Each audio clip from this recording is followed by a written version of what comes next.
Alright, this is still card 1, but it's card 1 and it's going to be basic soldering. I want to make sure you guys understand the basic concepts of soldering because it's rather critical that you do it properly and you understand the basic concepts so that soldering is not part of the problem. Soldering needs to be part of the solution. Alright, so the types of things you're going to be soldering here, potentially, you'll be soldering this 22 gauge solid wire, and you'll be soldering probably some of these ceramic resistors, which have pretty stiff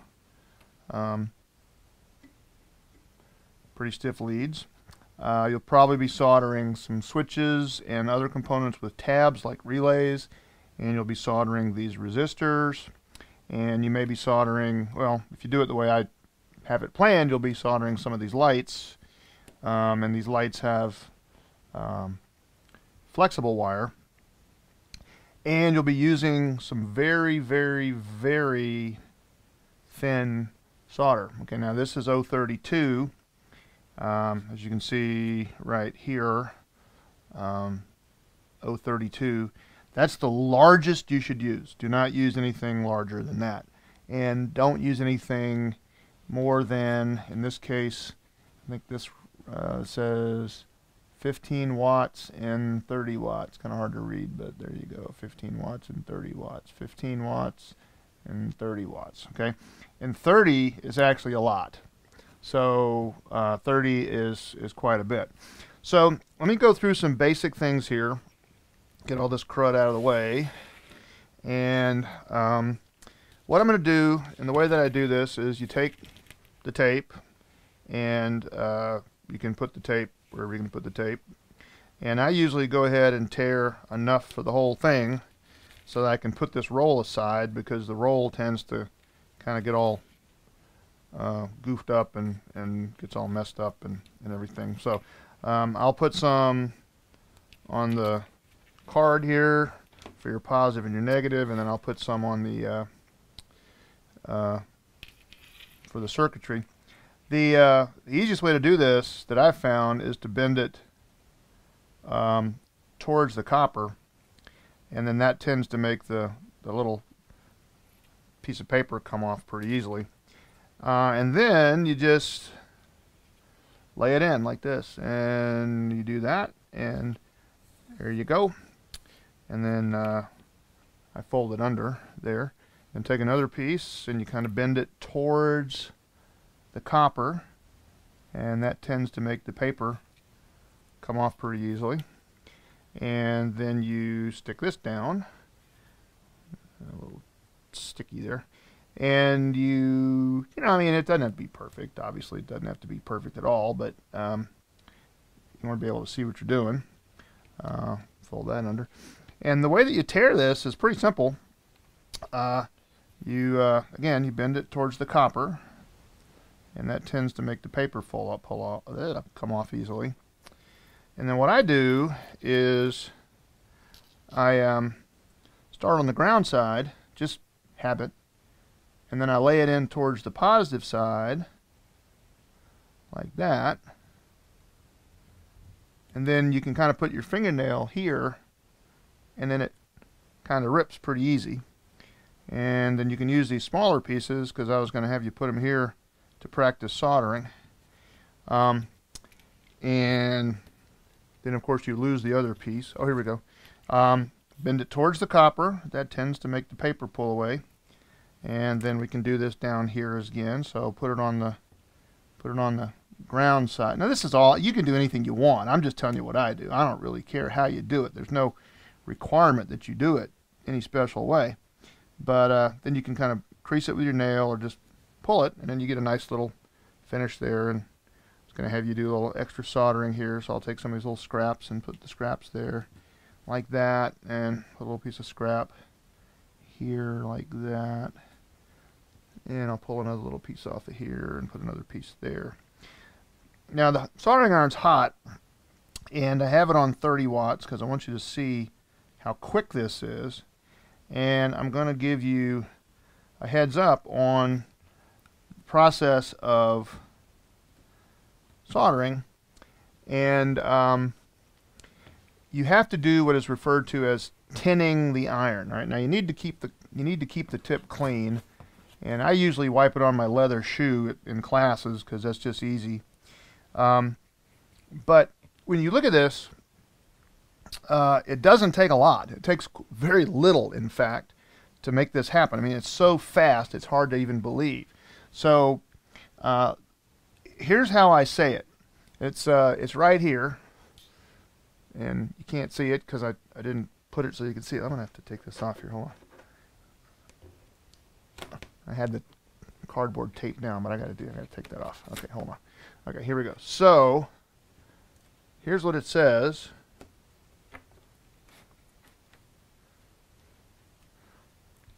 Tin, touch, tap, take away. Okay? Tin, touch, tap, take away. And what that means is you tin the iron, okay? And when you tin the iron with just a tiny little bit of solder, and then you get a bubble of solder on there, okay? See how there's a bubble of solder, on there now?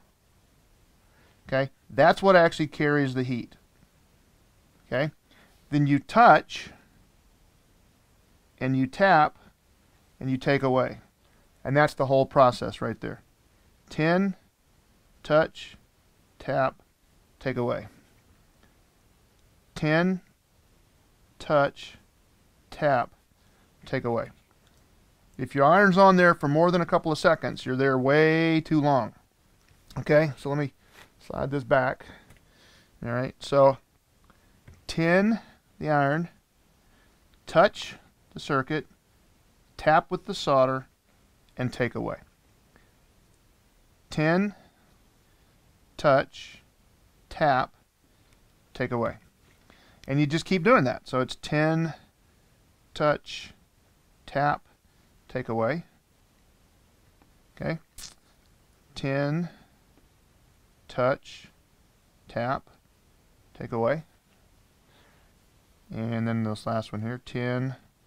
You don't need a lot. When you tin it, it's just like barely touch it. Just a tiny little bubble. Touch, tap, take away. All right, now the hotter it gets, the problem is that's how the solder moves. All right, so too much heat, and if you want to clean these up, you can certainly clean those up. That's up to you. But you don't need to. But, you know, some people like it really neat. But either way. See, the problem is that the solder follows the heat. See how the solder's following the heat there? That's why people screw up soldering, because they'll solder with too much heat, and the solder will wick up into the wire, and when the solder wicks up into the wire becomes brittle, and then the brittle wire will break. So the biggest mistake people make soldering is that they don't stop, and they go too fast, and they go too far. All right, so now the way that I had designed this, and I hope it works, is to take your copper wire, okay, which is the solid wire, and what I was planning on doing, and you guys can, if you guys come up with a better way to do it, you know, strip it down and pull the insulation off and make it bare like this. All right. And then my plan was to have you cut it at a very sharp angle like this, so you get a very sharp point on that, and then you can poke it through. It'll go through the cardboard, and it'll just sort of stick in. All right. Well, then, because that's there, it's really easy to solder. And you do the exact same thing. You tin, touch, tap, take away. Now, notice that this solder is not all balled up. You've probably soldered before where the solder just kind of balls up and sits there. Well, that's because there's not enough heat. In this case, there's plenty of heat. So heat control is the big deal. All right, so the same exact rules apply. You tin the iron. You need to keep it clean, either with a wet sponge or something. Tin, touch, tap, take away. And that's a perfectly soldered piece of wire, and it works just fine. You can make it as clean and as pretty as you want. And the plan here was for you guys to use this card as a way to practice that, and you know, may take a little bit of effort to stick these things in, you know, I don't know, or not, it just depends. Maybe in this case the 20 gauge wire would be better, but it'll go in there. You just have to kind of poke it down in there. And so it's the same exact thing. Tin the iron, tin, touch, tap, take away.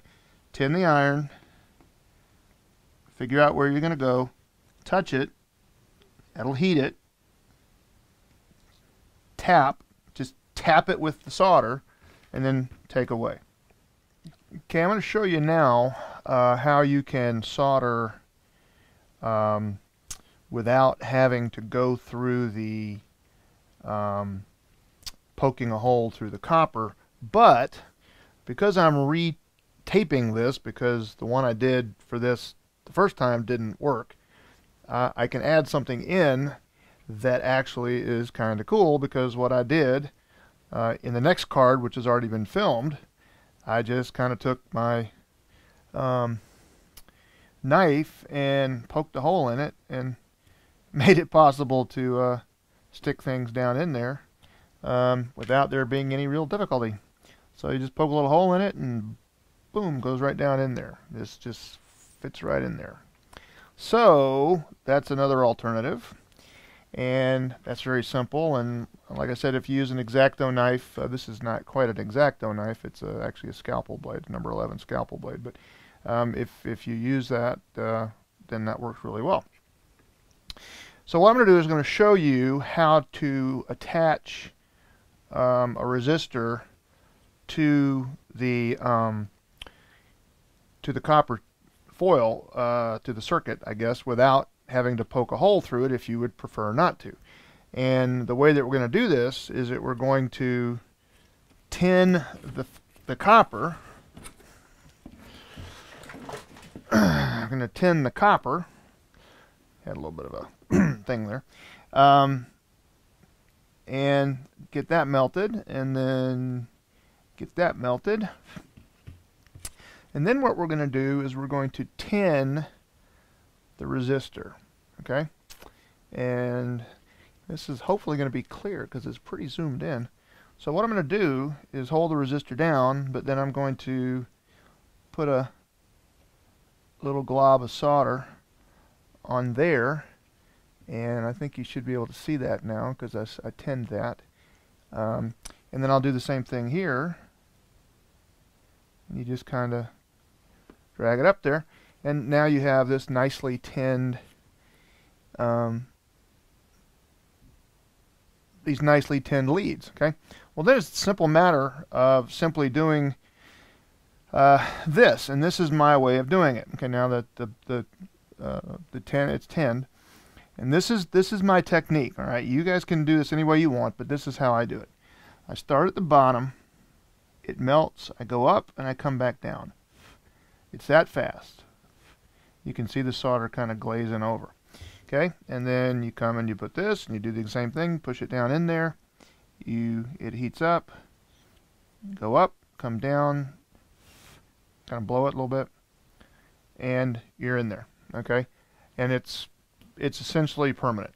Okay, so that's another way of doing this that will make it possible to install these components without actually having to poke the holes, and that's personal preference. Whether you want to do it or not is up to you. Okay, then to remove it, and I'll show you how to remove these as well, you just heat it and then lift it out, and you should be good. And then same thing here, you just heat it and lift it out, and it's out. Okay, now these will work the same way, but if you have they're gonna get hot real quick. So if it's a piece of wire with insulation on it, it may not be that big of a deal, but you can do the same thing and just heat it up, and that'll fall right out. I didn't leave them very long, so. But the point is, you want to be able to change these things really easily. That's kind of the whole point of it, because I want you to be able to make changes really, really easily. So that's how that's done. Okay. Now you'll notice that on these drawings there's a fuse. All right. Well, the fuse is not a fuse. The fuse is just a piece of solder. And here's how I did this. It was a complete accident that I figured out how to do that. I don't take any credit for it at all, other than the fact that I screwed up. Okay. And when I screwed up, I learned something by screwing up. So that's the beauty of screwing up. And trust me, I've screwed up a lot in my life. Ask my wife, she'll tell you. Okay? So, here's how we're going to do this. And I'm going to show you how to do it. Well, first of all, what I do is I cut myself a piece of solder. It doesn't matter how long it is, but you need to have it long enough to work with. But you don't really want to be working with this if you can avoid it. So, just cut yourself a piece of solder. And then what you're going to do is you're going to do the bubble of solder, but you're not going to move the solder. Okay? So, let me do this, and I might show you this in slow motion, if it helps. I don't know. But it's the exact same thing, but you kind of tin it at the same time you do it. So you tin it, okay? You tin it, you tap it, you let it solder, and then you just let it sit, okay? And then now the solder is stuck to the paper, stuck to the foil. Okay, then you can cut it with your soldering iron. So you just come over here, give yourself about 2 inches, and cut it with the soldering iron. Okay, so now you have this piece right here, and you just do the exact same thing here, and you just repeat it. Oops. And you have to know what you're doing. You have to practice. That's why I say practice. Okay. Now, by the way, blowing on these things, you may hear me blow on these things, does tend to make it, cool quicker. So you notice there's a symbol for the fuse. That's the symbol you need to learn. And there's the fuse. Okay. So do this again. You just kind of tin it, tap, and this time you don't take away. You let it cool. And the problem with doing it by just trying to do it here is that the solder pulls away from you. It doesn't work. I've tried it. So you have to kind of have to feed it in there.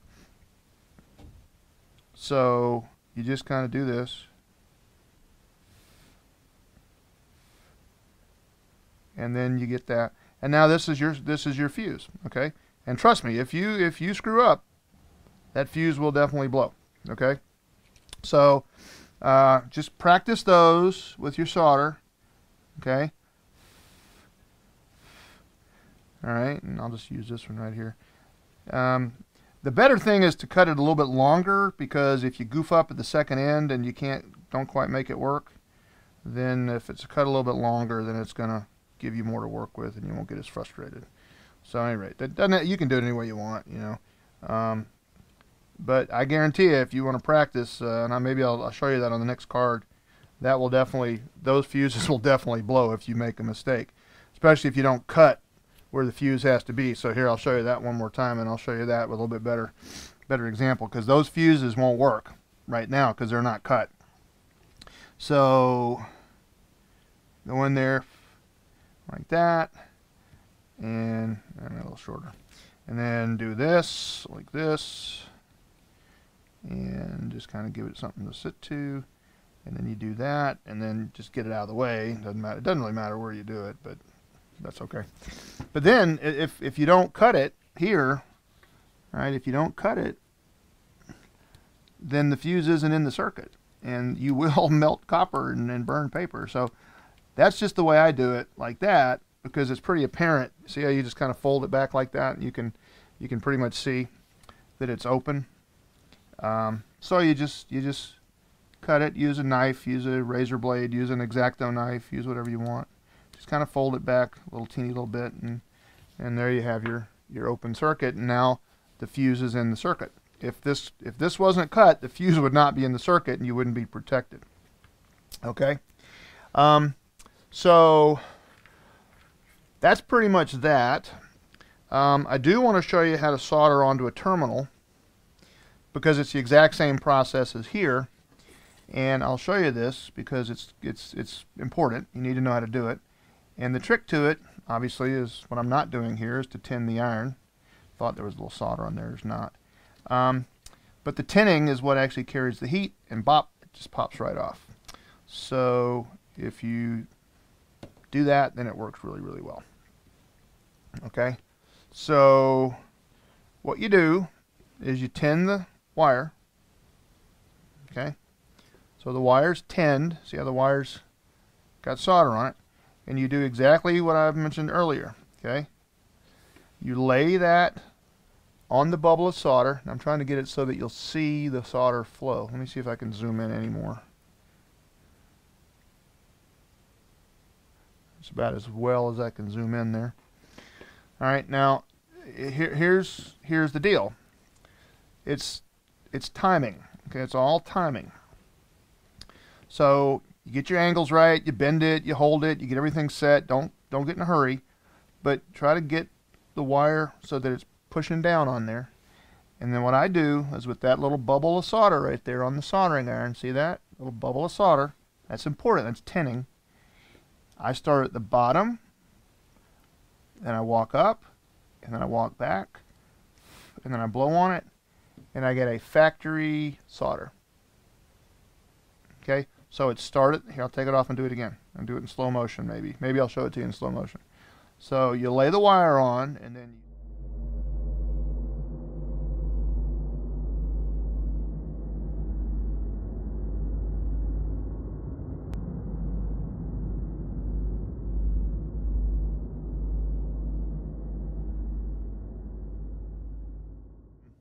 that's a wet solder. Okay, you don't want a cold solder or a dry solder. That when the solder spreads like that, then you know you've got a good solder. All right, and you don't need a lot. Okay, more is not better. More is worse. Okay, so that's basic soldering and basic circuit construction and repair here, right? So we've repaired here. So you can solder all these things on here. You can practice them, you can put as many pieces of copper on here as you want. You can put copper off to the side. You can put copper anywhere you want and just practice, practice, practice.